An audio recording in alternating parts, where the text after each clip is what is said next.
MPPSC की तैयारी को लेकर कुछ प्रश्न यहाँ पर हैं, तो उन्हें हम हल करते हैं। पहला प्रश्न है, मध्य प्रदेश के किस पुरापाषाणिक स्थल से मानव खोपड़ी के साक्ष्य मिले हैं?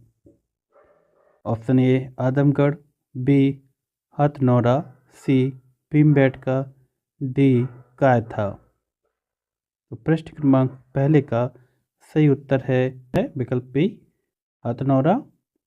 हथनौरा कहाँ पर है? वर्तमान में सीहोर जिले में है।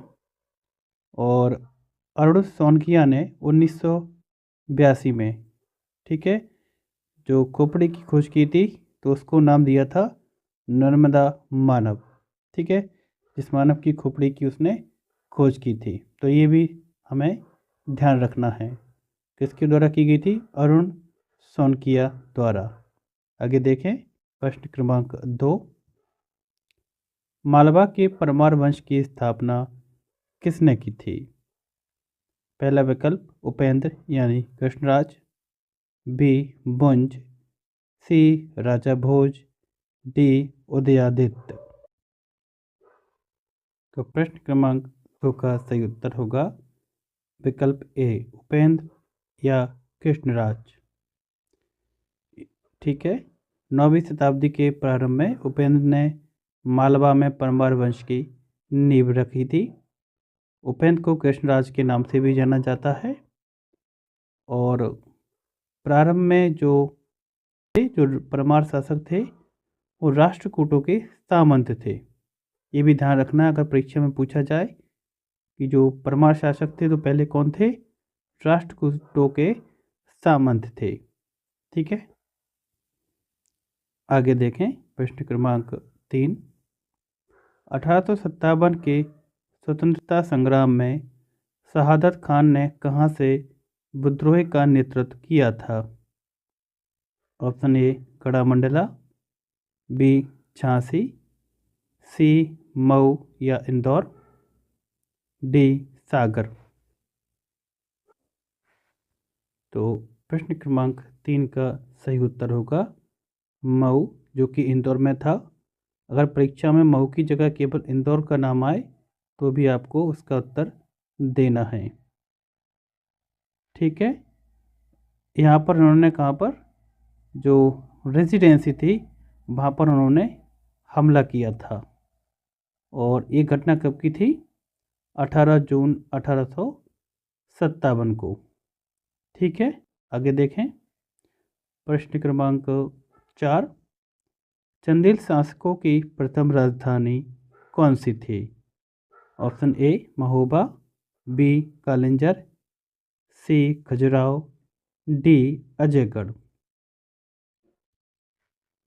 ठीक है। तो प्रश्न को हमें ध्यान से पढ़ना है। इसमें पूछा है कि प्रथम राजधानी कौन सी थी, ठीक है।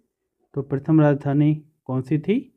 वो थी खजुराहो, ठीक है। खजुराहो प्रथम राजधानी थी। और इसके बाद बाद में राजधानी किसको बनाया गया था? महोबा और कालिंजर को, ठीक है। तो इसका सही उत्तर क्या होगा? ऑप्शन सी होगा, चंदेल शासकों की प्रथम राजधानी खजुराहो होगा, ठीक है। भले इसमें गलत दिया है लेकिन सही इसका उत्तर होगा सी खजुराहो।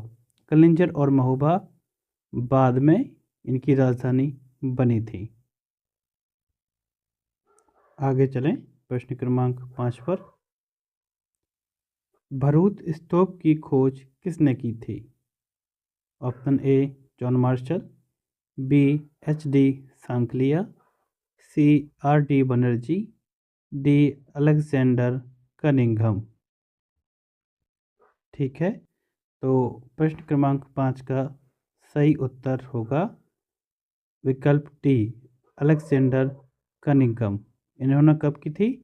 1873 में भरूच स्तूप की खोज की थी, ठीक है। आगे देखें, जो भरूच स्तूप में हम देखते हैं वो क्या मिलता है हमें? जो शुंग काल का लगभग 200 ईसा पूर्व की बौद्ध कला और वास्तुकला, ये सब हमें चीज़ें वहाँ पर देखने को मिलती हैं। आगे चलें, प्रश्न क्रमांक 6। लोक नृत्य राई मध्य प्रदेश के किस क्षेत्र से संबंधित है? बहुत सरल प्रश्न है। Option A Baghelkhand, B Malwa, C Bundelkhand, D Nimar. ठीक है, तो इसका सही उत्तर क्या होगा? विकल्प सी बुंदेलखंड। ठीक है, मध्य प्रदेश का प्रसिद्ध लोक नृत्य है और मध्य प्रदेश का राजकीय नृत्य भी। और ये कहाँ पर होता है? बुंदेलखंड क्षेत्र में। कब? विवाह, जन्म आदि उत्सव के मौक़ों पर। ठीक है, इसमें जो महिला नर्तक होती है उसको कहते हैं बेड़नी, और जो पुरुष होता है जो मृदंग या ढोल को बजाता है उसको मृदंगधारी भी कहते हैं। तो ध्यान रखना है, बुंदेलखंड क्षेत्र यानी कि सागर, छतरपुर, टीकमगढ़, ये ज़िले और इसके आसपास के क्षेत्रों में। ठीक है, रात भर ये नृत्य होता रहता है और इसके बहुत ही महत्वपूर्ण कलाकार हैं जिनको पद्मश्री मिल चुका है। उनका नाम भी याद रखना है। पद्मश्री किसको मिला है? राम सहाय पांडे। राम सहाय पांडे भी बहुत महत्वपूर्ण नाम है राय के क्षेत्र में। आगे चलें, प्रश्न क्रमांक 7। भगोरिया हाट का संबंध किस जनजाति से है? Option A Baiga, B Saharia, C Bhil, D Gond. प्रश्न क्रमांक 7 का सही उत्तर होगा विकल्प सी भील। ठीक है, भगोरिया भील जनजाति का सबसे महत्वपूर्ण सांस्कृतिक उत्सव और मेला माना जाता है।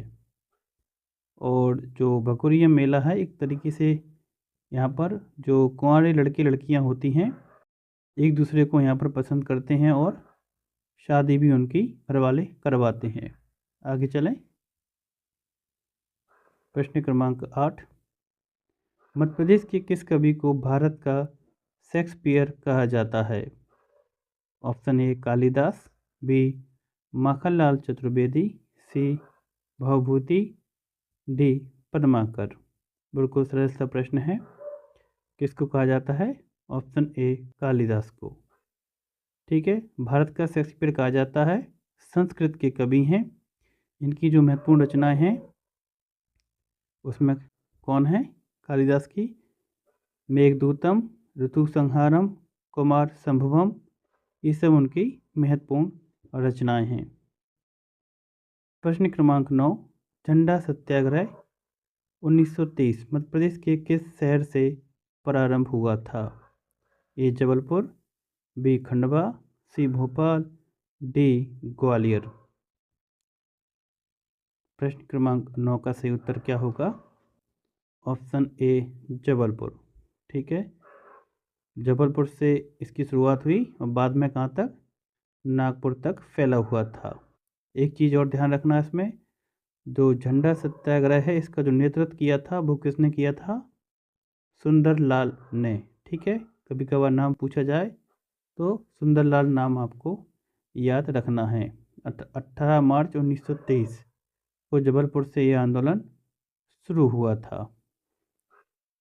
जो इसका लक्ष्य क्या था कि जो ब्रिटिश सरकार थी उसने सार्वजनिक रूप से तिरंगा फहराने पर रोक लगा दी थी। इसलिए जो भारतीय थे वो क्या करते थे? शासकीय जितनी भी बिल्डिंग थी, इमारतें थी, उनमें जा जाकर झंडा लगाते थे। आगे चलें, प्रश्न क्रमांक 10। हेलियोडोरस का गरुड़ स्तंभ मध्य प्रदेश में कहाँ स्थित है? बिल्कुल सरल प्रश्न है। पहला ऑप्शन है विदिशा बेसनगर, बी है सांची, सी है बाग, डी है एरन। तो इसका सही उत्तर क्या है? ऑप्शन ए विदिशा बेसनगर। ठीक है, हेलियोडोरस ने इसको लगवाया था भगवान विष्णु को समर्पित गरुड़ स्तंभ। ठीक है, तो ये 10 प्रश्न पूरे हो गए हैं।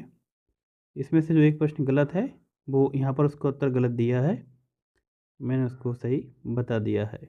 ठीक है।